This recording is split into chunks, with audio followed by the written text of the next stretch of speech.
So what's up mga bro, natakaroon dire sa may ginagawa natin, no? So nandito tayo ngayon sa kusina mga bro. So syempre nagpa-practice tayong mag-welding mga bro. Tingnan nyo naman.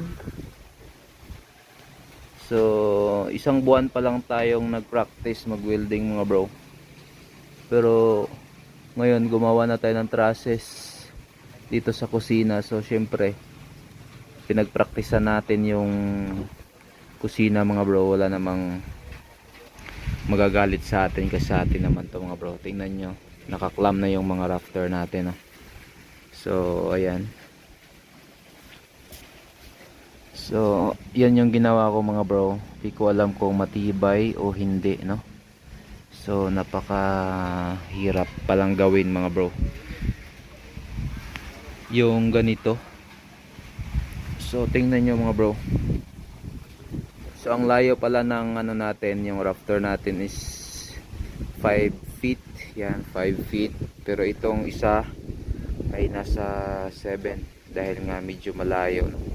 So hindi natin na ayos pagkagawa mga bro yung pagkahati natin sa ginawa nating rafter mga bro. So hindi pa yan tapos. Napakahirap palang gumawa ng ganito mga bro, no? So kailangan talaga meron kang idea kung paano gawin. Tsaka ito mga bro, gumagalaw pa siya, no? So yan, dinikit ko lang dyan sa gilid yung ano natin, yan yung ginawa natin mga bro. Tapos yun so grabe, malaking tulong talaga yung YouTube mga bro sa pag papanood natin, o nanonood tayo ng YouTube tutorial para lang magkaroon tayo ng idea kung paano mag-welding, paano gumawa ng ganito trusses mga bro. Napakahirap.